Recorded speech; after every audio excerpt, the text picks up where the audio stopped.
사람에게는 사회적 자리와 공간적 자리가 있다고 이야기합니다.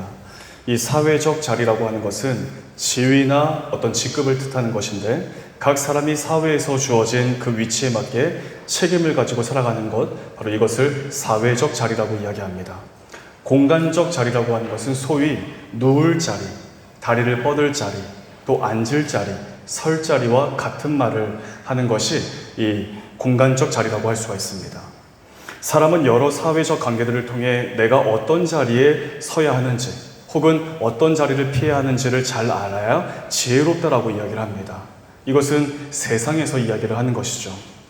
그런데 성경을 보게 되면 의로운 사람은 오만한 자의 자리에 앉지 아니하고 라고 말씀합니다.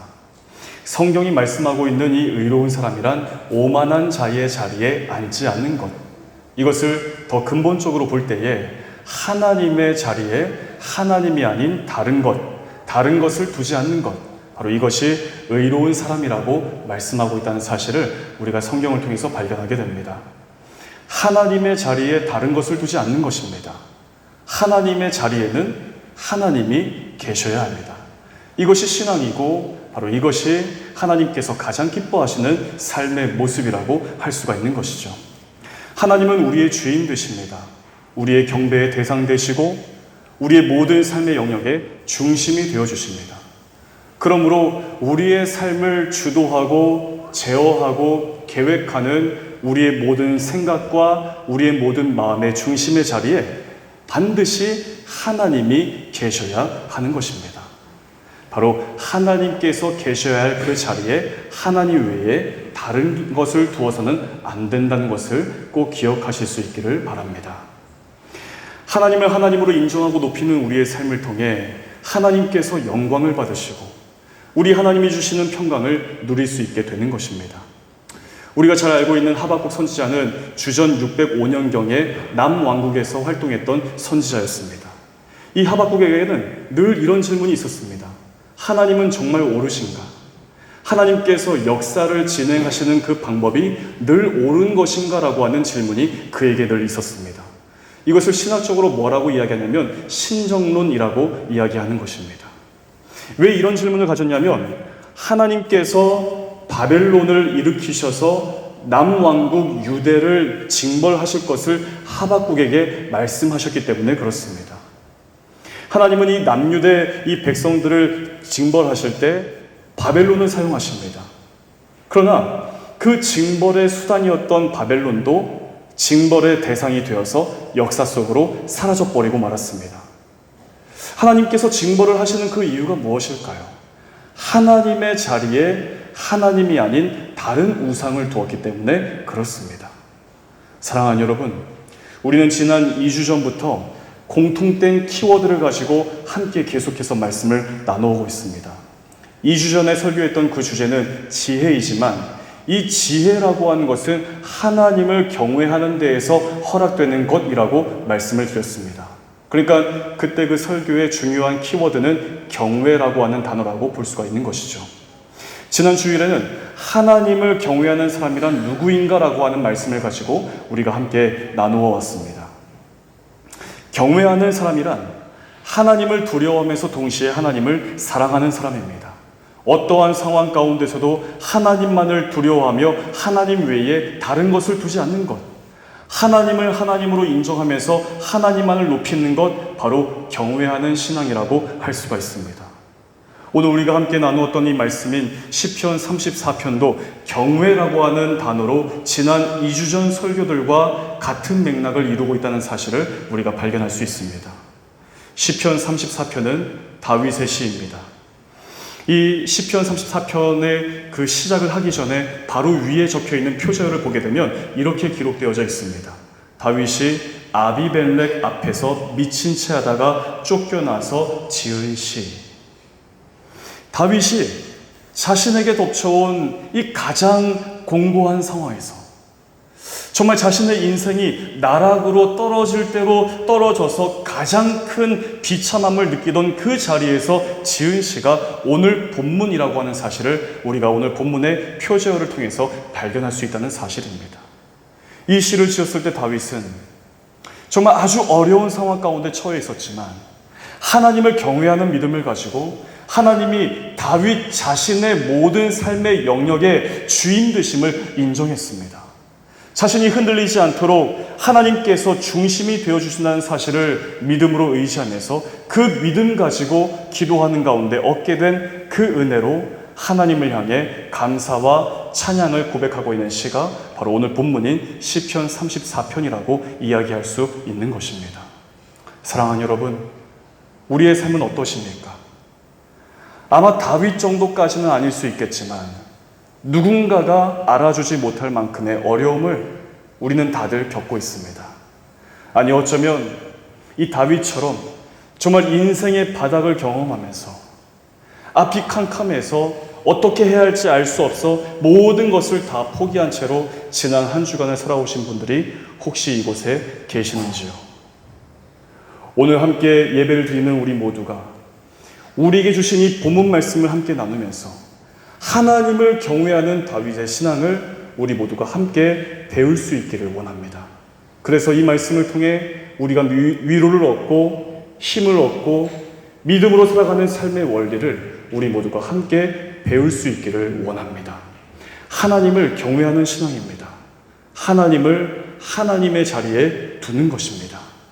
우리의 삶의 중심에 하나님을 두는 것, 우리의 삶의 모든 영역을 다스리시고 인도하시는 분이 하나님이심을 인정하는 것, 바로 경외함의 믿음입니다. 오늘 이 예배를 드리면서 하나님을 경외하는 믿음을 가지고 살기로 결단하며 다시 돌아간다면 우리가 삶에서 지고 온 모든 수고로운 그 무거운 삶의 짐들을 다 주님께서 걷어가시게 될 줄로 믿습니다.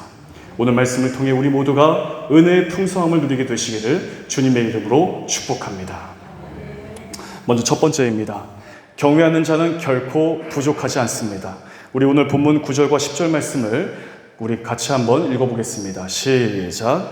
너희 성도들아 여호와를 경외하라. 그를 경외하는 자에게는 부족함이 없도다. 젊은 사자는 궁핍하여 줄일지라도 여호와를 찾는 자는 모든 좋은 것에 부족함이 없으리로다. 아멘. 9절 말씀 보게 되면 너희 성도들아 여호와를 경외하라. 경외하는 자에게는 부족함이 없다라고 말씀하고 있습니다. 하나님을 경외하는 자, 바로 하나님만을 두려워하는 사람입니다.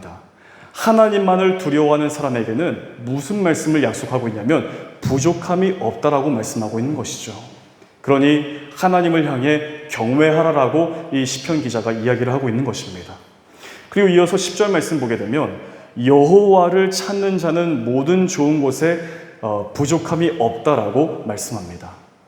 그래서 이 9절과 10절을 같이 함께 보게 되면 경외하는 자에게 부족함이 없고 여호와를 찾는 자에게 부족함이 없다라고 말씀하는 것을 이어서 볼 수가 있습니다. 하나님을 경외하는 것, 하나님을 찾고 있는 것을 함께 쓰고 있는 것이죠. 그러면 하나님을 찾는다는 것은 무엇일까요? 내가 곤고한 상황 가운데 처해 있을 때 아무도 내 처지를 이해해 줄 수가 없고 어느 누구도 나를 도와줄 수 없을 때 하나님만이 나의 도움 되십니다. 그래서 하나님께 도움을 구하고 하나님께 내 삶의 필요를 구하는 것, 바로 하나님을 찾는 사람입니다. 그런데 우리가 믿는 하나님은 눈에 보이지 않는 하나님이시죠. 그럼 이 보이지 않는 하나님을 찾는다는 것은 무엇일까요? 바로 기도하는 것입니다.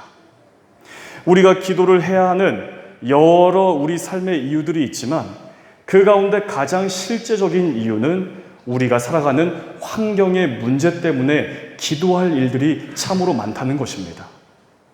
기도하지 않아도 될 만큼 우리는 그렇게 좋은 환경에서 살고 있지 못합니다. 다른 사람들보다 돈을 더 가지고 있고 더 많은 것을 소유하고 있고 그래서 살면서 큰 어려움이 없기 때문에 기도하지 않아도 된다? 이것은 대단한 착각이고 오해입니다. 왜냐하면 우리가 살고 있는 이 세상은 낙원이 아닙니다.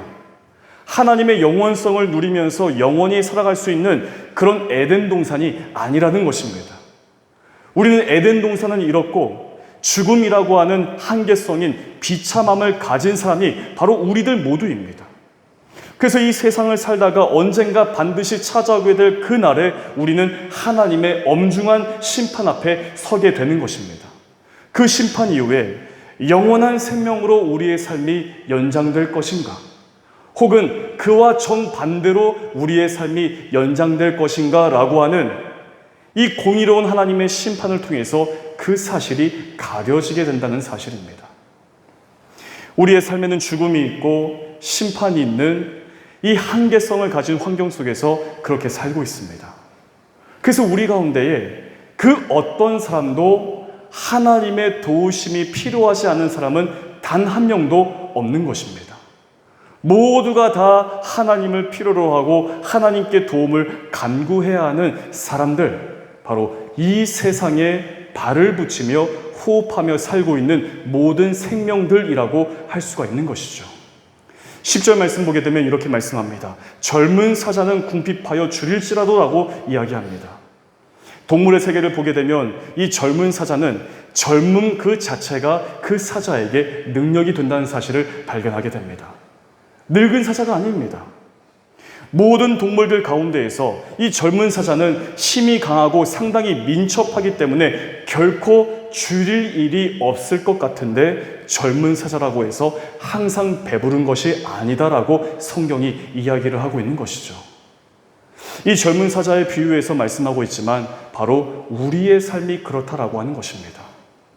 무언가를 가지고 있기 때문에 다른 사람들보다 더 높은 자리에 있기 때문에 상대적으로 문제가 없고 평안한 삶을 살고 있기 때문에 늘 부유하고 배부르고 걱정 없는 삶이 아니라는 것입니다. 많이 가질수록 더 높은 자리에 설수록 더 많은 책임을 가져야 하기 때문에 오히려 더 많은 걱정을 하며 사는 것, 바로 우리의 삶입니다. 모든 사람들이 부러워할 만한 평안함을 가지고 있지만 실제로는 마음 가득히 걱정거리를 끌어안은 채 살아가는 그 아이러니가 우리의 삶이다라고 이 젊은 사자의 비유에서 오늘 성경이 분명하게 말씀해주고 있는 것입니다. 애굽에서 종살이하면서 고된 노역으로 고통하며 살던 이 이스라엘 백성들에게 출애굽은 이스라엘 백성들이 그토록 꿈꿔왔고 소원해왔던 자유가 허락된 것입니다. 그러나 이 출애굽을 하고 나서 이들이 거해야 했던 장소는 광야였습니다. 이것을 영적인 관점으로 보게 되면 약속의 땅, 즉 하나님 나라로 이 가기까지의 이 땅에서의 삶의 과정을 말씀을 통해서 우리에게 보여주고 있는 것입니다. 출애굽, 즉 구원입니다. 구원받은 자는 모두 성화의 과정을 살게 됩니다. 이 성화의 과정이라고 하는 것은 세상 현실에서 완전히 벗어나서 세상과 등진 채 살아가는 그런 삶을 말하는 것이 아닙니다. 광야 같은 이 세상 현실을 부딪히는 것입니다. 그냥 부딪히는 것이 아니라 하나님의 뜻과 하나님의 방식을 믿음으로 고집하면서 때로는 죄에 대하여 피 흘려 싸우기까지 하면서 그렇게 살아가는 것, 바로 성화의 삶이다라고 하는 것이죠. 출애굽한 이스라엘 백성은 광야 생활을 했습니다. 그러나 광야에서 산다는 것은 쉬운 것이 아닙니다. 어려운 것이죠. 왜냐하면 길이 보이지 않고 내일에 대한 희망이 없기 때문입니다. 그런 광야 생활을 하는 이스라엘 백성들에게 하나님은 약속의 땅을 향해 나아갈 수 있는 가장 중요한 사실 한 가지를 가르치십니다. 이 홍해 앞에 선 이스라엘 백성들에게 하나님은 분명히 그 사실을 깨달을 수 있도록 말씀하시는 것이죠. 이스라엘 백성들 앞에는 홍해가 가로막고 있고 그 뒤에는 애굽의 군대가 맹렬하게 추격해오고 있었습니다. 이때 하나님은 모세에게 지팡이를 들고 손을 바다 위로 내밀어라. 너의 지팡이, 너의 손을 바다 위를 향해서 들어라 라고 말씀하십니다. 이것이 무엇일까요? 무엇입니까? 눈 감지 마시고 뜨고 계십시오. 이게 무엇입니까? 손을 들어라. 이게 무엇입니까? 기도하라고 말씀하시는 거죠. 기도의 행위입니다. 지팡이를 들고 손을 들라고 하는 것은 지금 징태양난에 처해 있는 이스라엘 백성의 진정한 주인이 하나님이심을 인정하는 믿음의 행위입니다. 우리의 힘으로는 감당해낼 수가 없습니다. 그러나 하나님께 우리의 삶 자체를 맡겨드립니다 하고 손을 들고 하나님께 도우심을 간구했을 때 이스라엘 백성은 하나님의 역사를 경험할 수 있게 되었다는 사실입니다. 다윗 역시 마찬가지입니다. 오늘 본문인 시편 34편 6절 말씀 보게 되면 이 곤고한 자가 부르짖음에 여호와께서 들으시고라고 말씀합니다. 이 곤고한 자, 이 불쌍한 사람이 하나님을 향해 두 손 들고 부르짖으면서 기도합니다라고 고백합니다. 그런 다윗의 기도를 하나님께서 들으시고 이 다윗의 모든 환난 가운데에서 구원하시다라고 다윗은 오늘 시편을 통해 분명하게 고백하고 우리에게 간증해주고 있다는 사실입니다. 사랑하는 여러분, 경외하는 자는 하나님을 찾는 사람입니다. 하나님께로만 도움을 구하는 사람입니다. 우리의 삶의 모든 필요의 문제를 하나님께로 가지고 나아가 믿음으로 기도하는 사람, 바로 하나님을 경외하는 사람인 줄로 믿습니다. 하나님은 우리 모두를 지으신 창조주 하나님이십니다. 우리의 모든 것을 다 아시는 하나님이십니다. 하나님께서는 우리가 우리의 삶의 중심이 하나님이 계시는 자리임을 인정하는 믿음으로 기도하는 우리의 모든 기도를 들으시고 하나님께서 정해놓으신 방법과 때를 따라 신실하게 응답하시는 참으로 좋으신 하나님이십니다.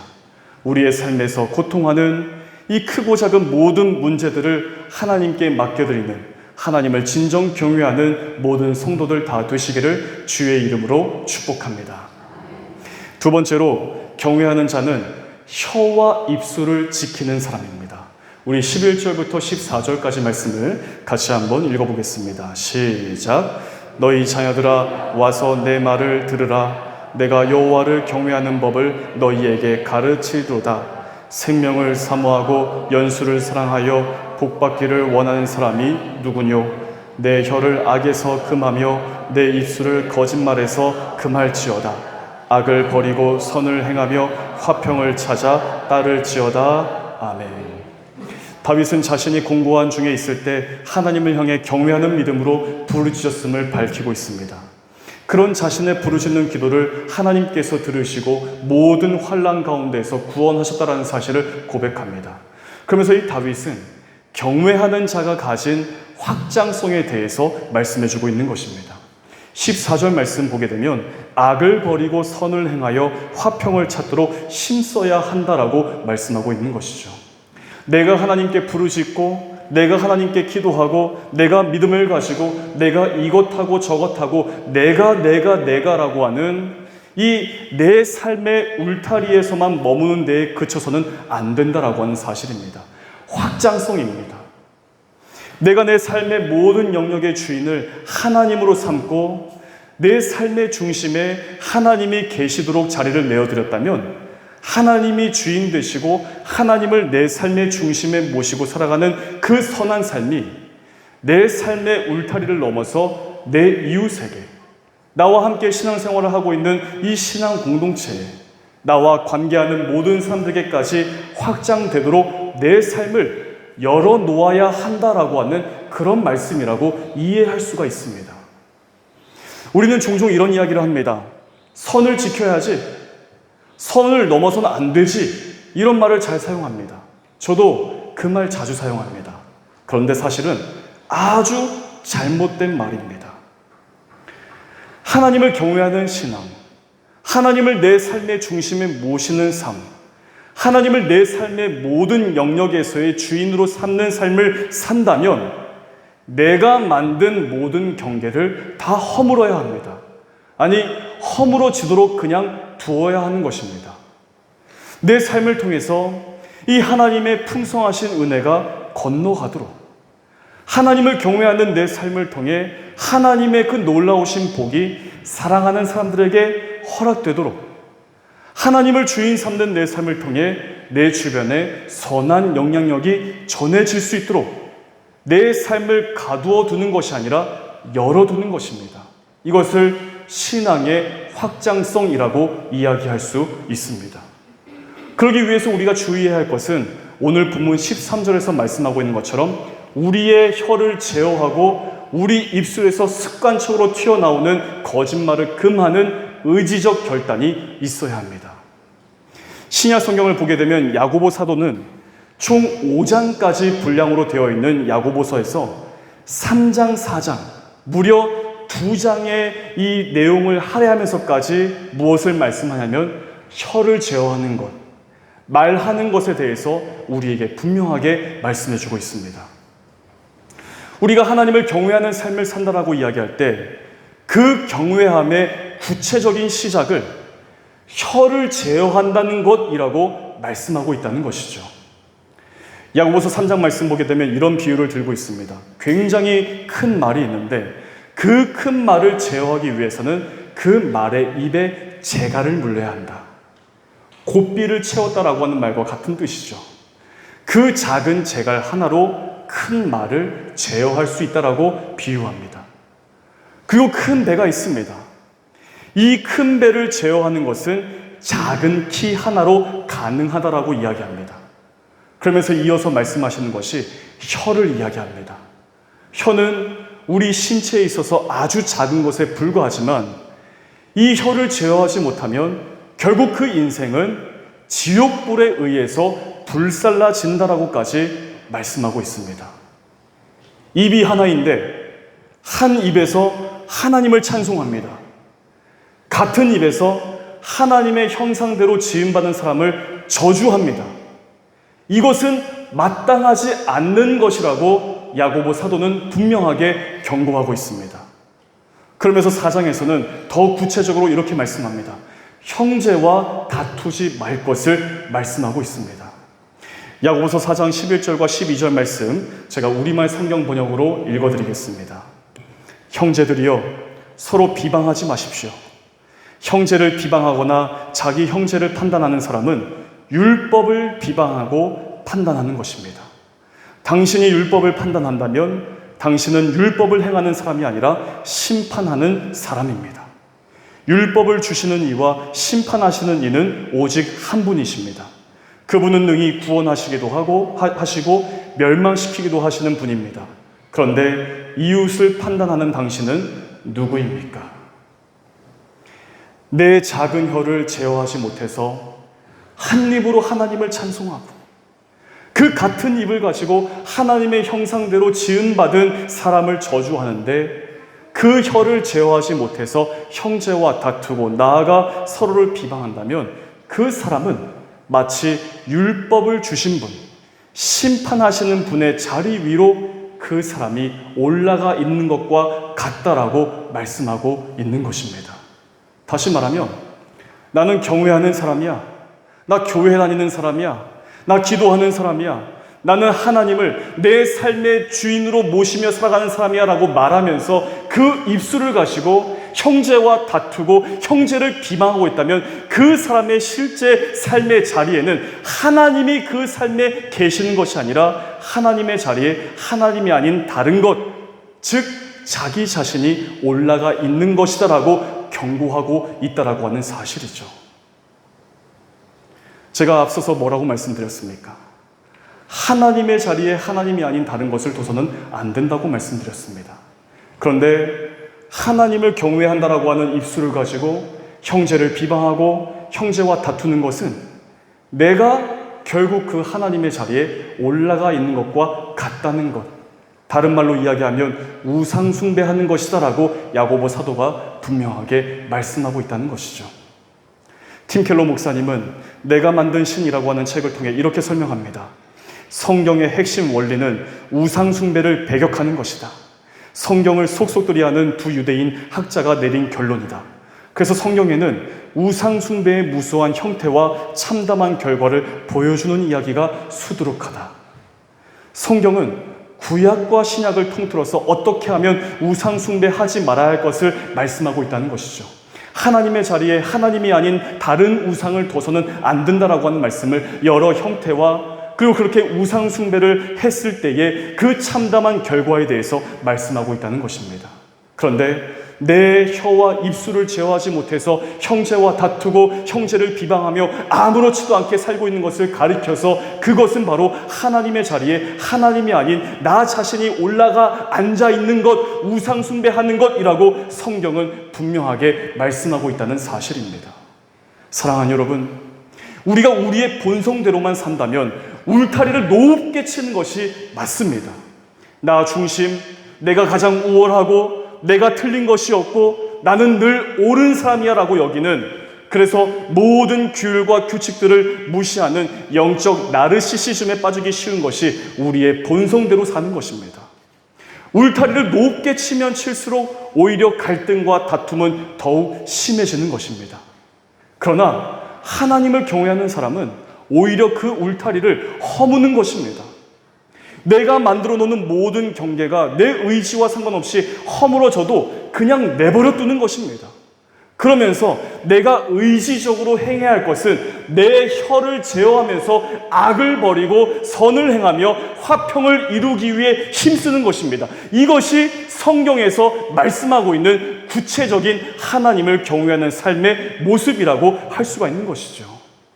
내 삶을 통해 우리 주변이 행복하고 예수 그리스도의 십자가의 은혜로 생명을 얻게 된 내 삶을 통해 내 주변이 생명을 얻게 된다면 얼마나 복된 일일까요? 하나님을 경외하는 삶이 바로 이러한 것입니다.